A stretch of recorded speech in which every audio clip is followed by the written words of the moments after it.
This workforce report of the Baltic and International Maritime Council, there will be a need for an additional 89,510 officers by 2026 to operate the world merchant fleet. This trend does not come as a surprise because shipping operations are coming back to normal, and the demand for it may be even higher than the pre-pandemic period.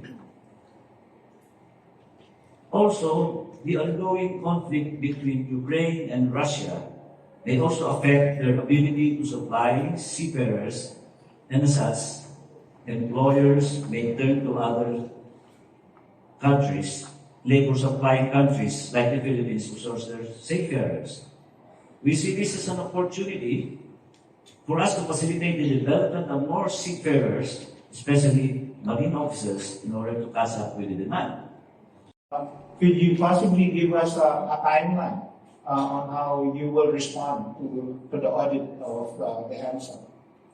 Well, we have already submitted to the European Commission on March 7, 2022, the comprehensive details about the corrective actions that we have undertaken in order to address the findings. Remember, it just took over last July, so this was before my time.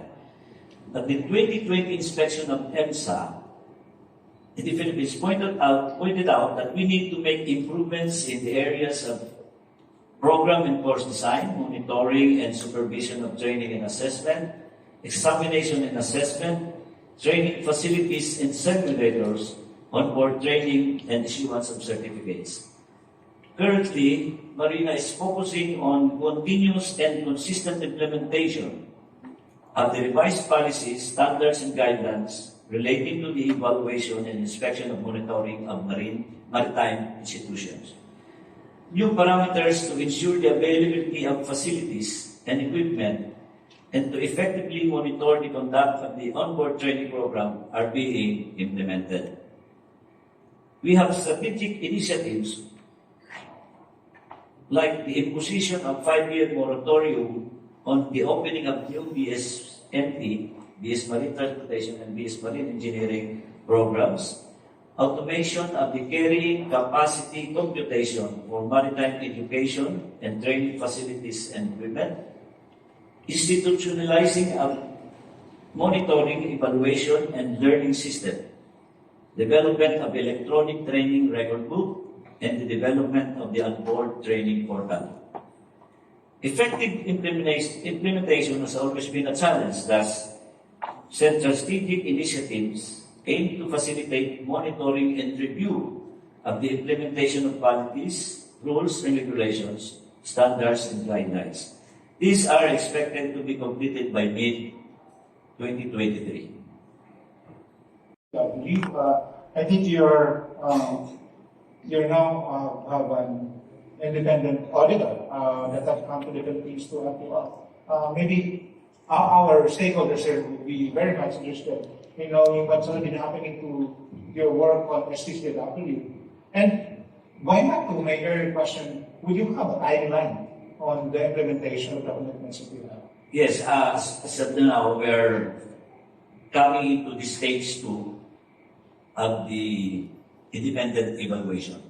Okay. Stage 1, I was not yet with Marina when it happened, so we are now on the stage 2. Okay. Of implementation. Originally, they were scheduled to come in August, but I asked to move the deadline because I was appointed July 22. So I asked for until October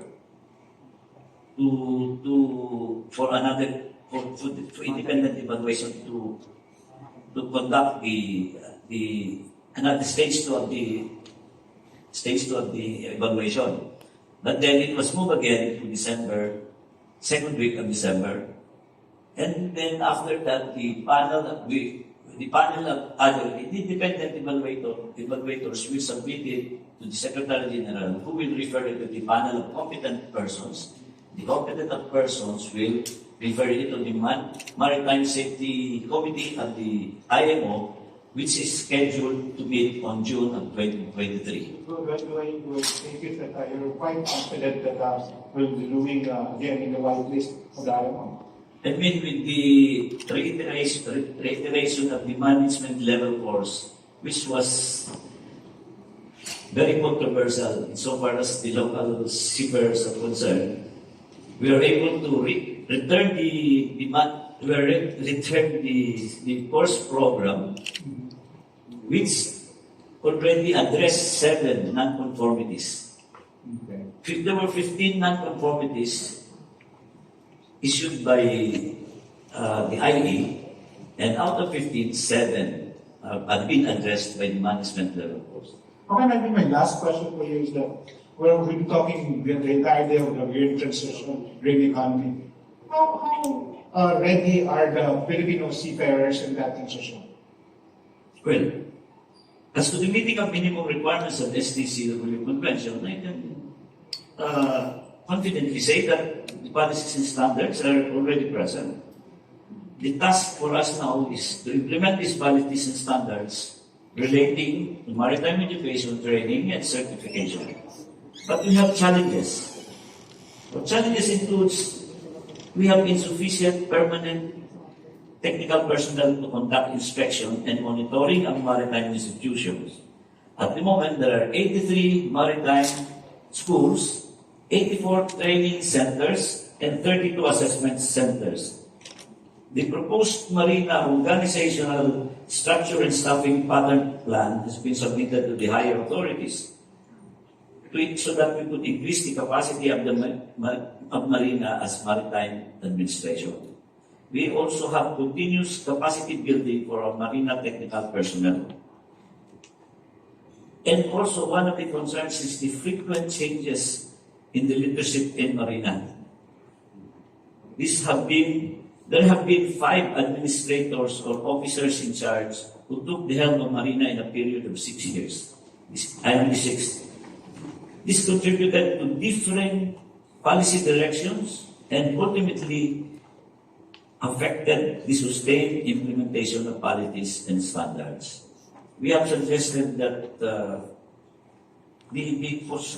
continuity of policies and standards for marina to implement, the administration should come from within. Thank you very much, Hernani Fabia. I think that's all the time we have. We consume 10 minutes and we still have other speakers for the day.